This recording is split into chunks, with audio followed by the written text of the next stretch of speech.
All right, welcome to another episode of DevOps Fundamentals. In this episode, we're going to talk about advanced DevOps practices.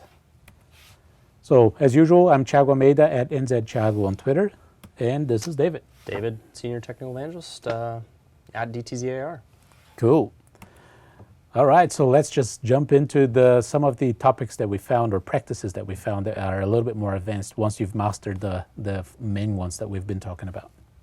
You don't necessarily have to master them all, but typically we find that these ones are folks who have kind of gotten some of the other ones in place before they want to come here. Some of them there is some dependencies. So for instance, this one is one in particular where you probably are going to have a number of the ones in place. If not, I would say it's almost a requirement. Automated recovery. The first option, what we're talking about here, is called what we're saying rollback within the automated recovery bubble here.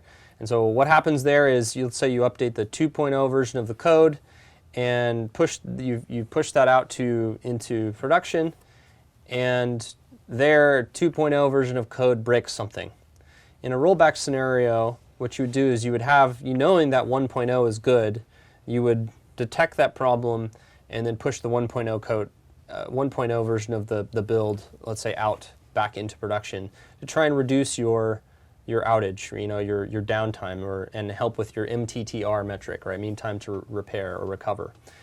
And this, like I said, could you do this if you had zero of the other practices? Sure, but likely you're going to have things like continuous deployment enabled. You're going to probably have release management enabled, and the combination of those things, along with automated testing and APM and other things, are going to help you detect those things faster. Even testing in production, which we'll talk about in a little bit, can be used in conjunction with this to make this practice easier to implement. But the concept is, pretty straightforward, I think, for most folks to understand, is that, roll back to known good state to minimize the impact to your users that are out there. Roll forward, and we notice, some folks, especially if you've got a really advanced practice, most folks, I would say, do the roll forward option. Because if you've got, let's say, for instance, a true continuous delivery pipeline in place, you've got a lot of testing, you've got a lot of rich data. Let's say you have application performance monitoring enabled. The code line level change. You may have even found the problem before you get to production. So you, quote unquote, roll forward with that change and push that into production. And instead of going to 1.0, you just, let's do 2.1. With the fix. With the fix installed, and everybody's now on 2.1 with the fix. Yeah. There's a good kind of saying from Jez Humble that came up recently that is saying that your hot fix or change management for emergency releases or whatever should be likely the bar that you should shoot for normal releases into production. Yeah. And in that case, you would probably just roll forward and push it up. Yeah. Yeah, especially when you have database changes and a few other parts of your application. Usually it's easier to roll forward than try to reverse back to a previous state. Yeah. Yeah. Yeah. As soon as you get state in there, it gets messy, right? With the rollbacks. Yeah. Okay. Automated environment deprovisioning. This is one that I wouldn't necessarily say has to be in the advanced bucket or that you have to enable that has a ton of pre-dependencies. Perhaps some dependencies that might be there's infrastructure as code. The same thing with automated environment provisioning. And this is the basic concept that you've got a bunch of environments that are spun up. Usually it comes after the kind of self-service provisioning and infrastructure as code. But with great responsibility or great power comes great responsibility, right? Yeah. And so if you've got, let's just say, this amazing infrastructure as code template, and developers are, firing away and just pushing all kinds of things up there, there's a cost, right, associated with that. And so as a responsible ops person, this would probably be one where you would likely be more heavily involved. And it would be things like, how can I automatically delete or get rid of resources that are no longer being used? And this is, in terms of the dev side, I'd say this is really a partnership that, is there, where traditionally if you're the ops person or the company that says to the developer, it's going to take months or weeks to get your thing there, right? You have to change that paradigm and probably first get to self-service provisioning and infrastructure as code. Once you're kind of there, though, there's now an acceptance of, okay, you need to delete this, right? And you probably have got a workflow of how things are there, and you may have, there's the numerous ways, and for us anyway, since we're not going to demo this, you would use the Azure Automation Service to, let's say, deprovision resource groups or specific things on a whatever basis as it relates to your provisioning process or how developers are using these environments that they have. We also have something related called DevTest Labs. DevTest Labs also has policies and things to help you shut down VMs or clean VMs up to help with, having an efficient use of the resources that you have out there. Yeah, and especially nowadays with the public cloud providers, that you can get charged by the amount of VMs that you have running or amount of infrastructure that you have with them. It makes sense to deprovision the infrastructure that you're not using, and that's the measure there, lower TCO that this practice will give you. Yeah, I mean it's a different mindset, right? As soon as you go to cloud, the VMs are by the minute. Yeah. So especially if you've got a gigantic VM that's up there, 1 minute could save you hundreds of dollars, or a couple minutes, you're talking a good chunk of money, right? So it makes sense for the ops person to know what the dev team have deployed to the environment, and for the dev team to know where their stuff is running. And if you're monitoring everything, you will be able to make a sensible decision of how to automate the deprovisioning of environments that you don't need anymore. Yeah. Mm-hmm. All right. Next one. Or a group of them. Yeah, this is a group of one, which we're going to get deeper into these three with the subsequent slides here. But at a high level, there's a concept called hypothesis-driven development. And this is definitely in the advanced bucket because once you have a lot of things fundamental of these DevOps practices enabled, a lot of things start to change. And it comes back to the concept of I'm spending this money, time, and effort for my developers to go and produce something, which I think the users are going to have value. Now, if you're like a lot of organizations, you may have, even if you're doing Agile, you may have the business, have some good ideas. You may have done some user surveys and said the users really want this feature, X, Y, Z. And you go develop it and you're happy, and let's say you even get it into production. Where I think a lot of people stop at is, that's kind of it. They may follow up with a survey later or something like that they go talk to their users. But in a true hypothesis-driven development, I almost say culture, the mindset is have a minimum viable product or an MVP that you can push to users and know, one, are they using it? Are they successful? All of these types of concepts, right? And that not only goes for the features of the usage, but it also goes for the architecture, right? I have this highly available infrastructure. Is that working? Is that useful? Is that completing what I think is going to be useful, right? So it's a big mindset shift, and within that bucket you have what's the first one there on the list is testing in production. Testing in production says I'm going to send a percentage of my traffic to my production users, and that is going to give you, right, that data, like real live data to that. Let's, in this example, it's 90-10. Could be whatever mix or percentage that you want. You're going to get live, real user data on that 10%. That gives you a lot of great stuff, right? It could help you say, is it broken, and give you the ability to kind of roll things back, but it could also tell you, are people using this thing? Are they successful at using it, right? And getting that feedback quicker before you roll it out to all of your users. Yeah. Yeah. So really, testing in production, I think, is really huge, and especially, and I know we say this is an advanced thing, but especially if you have, let's say, a large, traditional or monolith type application, this is hard, right, to do, but it doesn't necessarily mean that you have to have all the other DevOps practices enabled in place to make this happen. And there's a ton of different ways that you can light this up. We're going to show you, or Tiago's going to show you with Azure websites specifically and how to do this with our product. But you could use things like Azure Traffic Manager. You could use various solutions that split traffic up to, even if it's an internal thing that helps only direct a certain chunk of the traffic. Yeah. You could have, let's say for instance, one part of your service that dynamically detects that part and goes to a separate subset.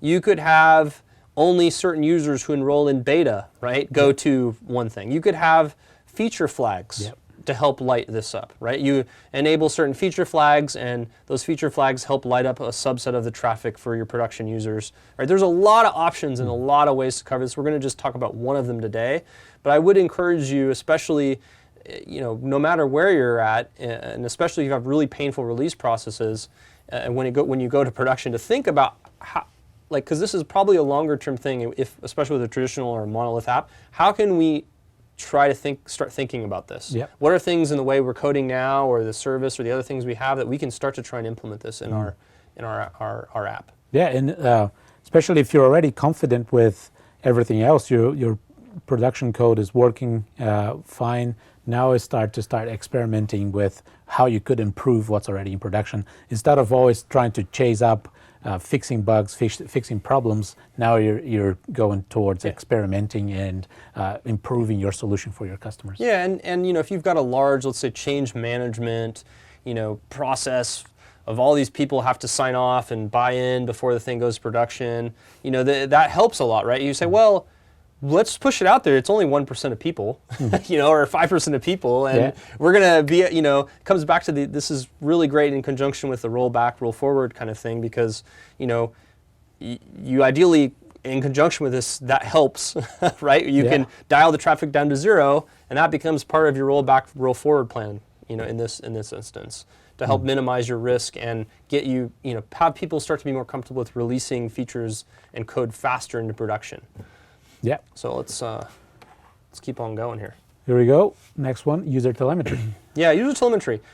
This, there's the basic principle here is that within your code, and that lives in your app, you've got something that you're tracking that you care about, and that data then goes up to the telemetry service. And there's all kinds of products that do this. Ours, Microsoft's, is App Insights, and we're going to show you this a little bit later in the demo, but this is really important. This concept is really important because, there's one thing that we know, and if you watch the DevOps Dimension Bing video we did, that really comes through with experimentation, right? Is that even if you think you know what your users want, and they tell you that's what they want, that may not be what they really want, right? Because if you measure what they're doing and are they successful or not, that's the data trumps all, right? And so user telemetry is really important for that fact because you're going to really know, are the users being successful at doing what you want them to accomplish? Are they even using it, right? Because the worst case is I think for the company and especially developers, you go off and code something away for 2 weeks or a month or who knows, even longer, and then turns out nobody's even using it. And on the flip side, right, I think it could be probably really rewarding for a developer to know that their stuff is really being used, right? So if you did do something successful, knowing that it was successful, kind of important, but yeah. All right, and the last one, fault injection. Fault injection. So this one is definitely an advanced one, and this is really where I would say you want to be more evolved, more advanced, because of what the nature of this one is. Yeah. Because what you're doing here is, the analogy that I like to give is this. Us ops people and most people in general are familiar with backups, right? People know about backups, and we have a very fault-tolerant, highly available backup solution. Okay, great, awesome. You got the highly available backup solution, no problem. Well, then the question that comes next sometimes is, well, When's the last time you tested it? and then the rubber really rubber meets the road, right? Because you could be doing backups for years, and if you never test it, then you may find that, well, your backups really don't work, and then everything you've been doing is a total waste. And I kind of think about this in the same way with fault injection, because let's say you have a highly redundant, fault-tolerant database system, right? Cluster or whatever, or front end. Maybe you've got a whole series of front end servers that have scale, and you're saying any one of those could go down anytime and it's no problem. Well, the kind of analogy to the backup thing of testing your backups, fault injection would be test your highly available infrastructure. Yeah. And that could be via manual means. If you want to start there, right, just power down half of the SQL server, right? Kill the instance, right? If you want to just go in there and do it. But if you get more advanced, you could have an automated process.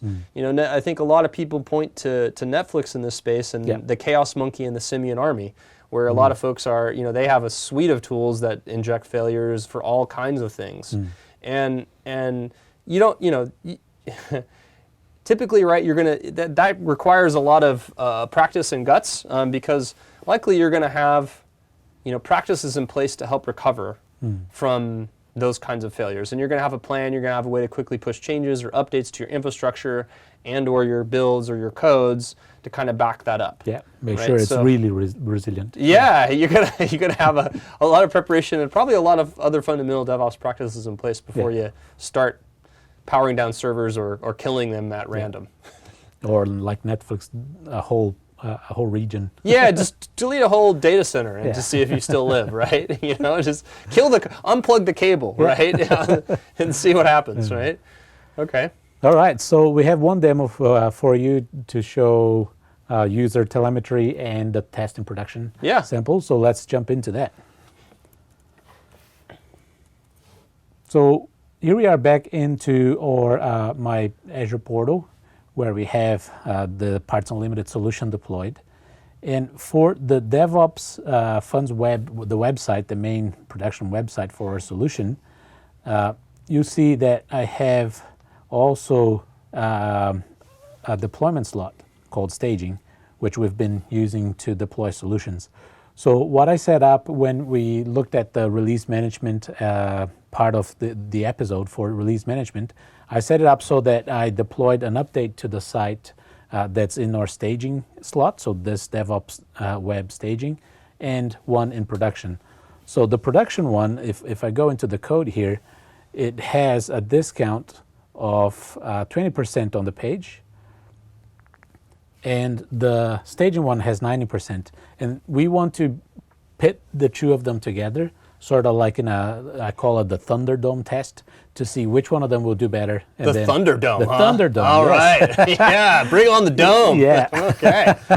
And we'll see which one does better. I suspect the 90% discount will win, but we'll have to see. And you leave out those two. You make sure that there's traffic. If anyone that's going to production, you randomly assign 50-50 who's going to get 90, who's going to see 20. And then over time, you'll see which one is doing better, and then you can keep that slot as the main slot. So the way to do that from here, if we have the at least one deployment slot, we can go into traffic routing and enable traffic routing so that for my staging slot, I'll give it 50%, and then it'll auto update the production slot to 50% as well.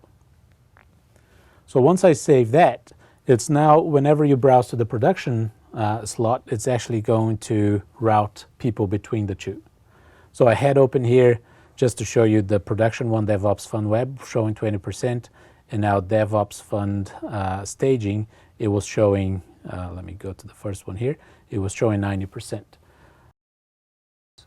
And then in that case, what I've done as well from the application inside side of things, if I go here, I created a custom event from the trace that says, say for example here, the one I'm showing is, it's creating an event called carousel test, and the type is DO20, And when I pushed or committed all the way to production, the 20% one, it had carousel test DO20.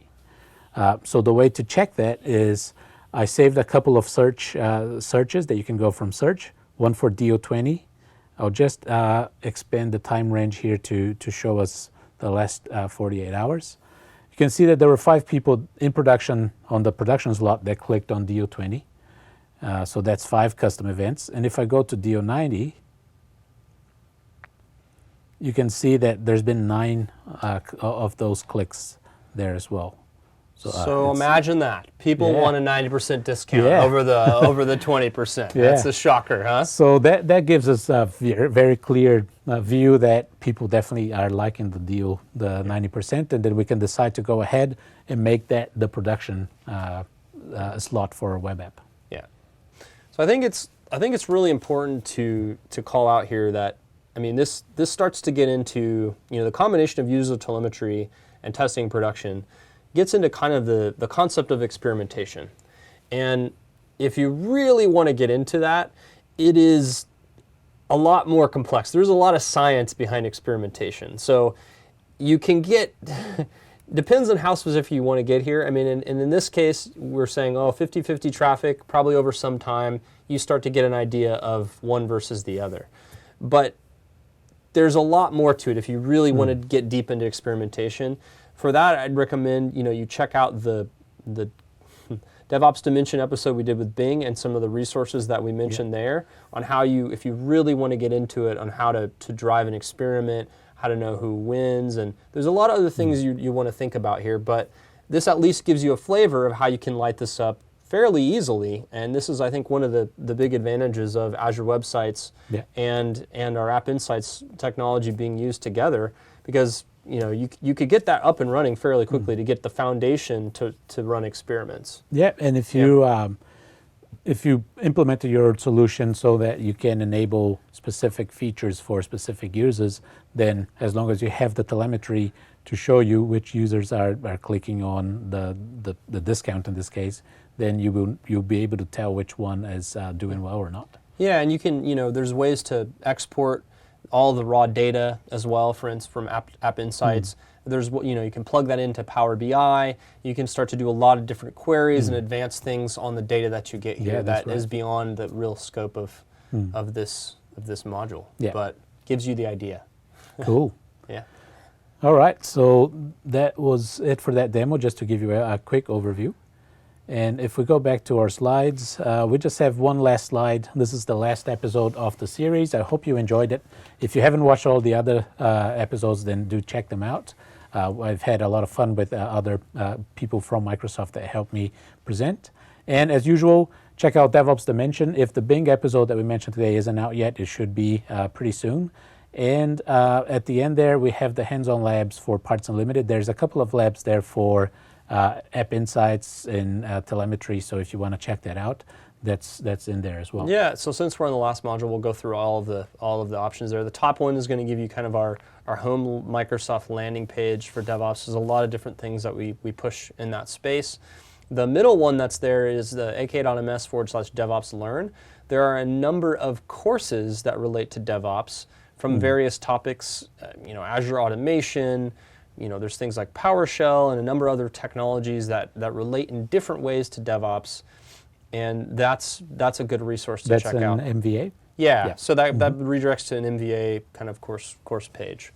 And then the second to last one, the DevOps Maturity Self-Assessment, that one's really good to get a kind of ballpark, I would say, of where your organization is at across a lot of the things that you should care about. We have this concept that we call 7 habits, and we give you a score on where your organization is at across those 7 habits, as well as some tips. And that, I would say, you should be able to complete in no more than about a half an hour, as long as you have the right people, answering that know the different aspects to answer that. But it also would give you, the ability, one kind of higher level foundation to assess where you're at and maybe give you some ideas where you might want to improve and tie those back to specific DevOps practices that we may have already covered here in this fundamental series. Hopefully. So, hopefully, Okay.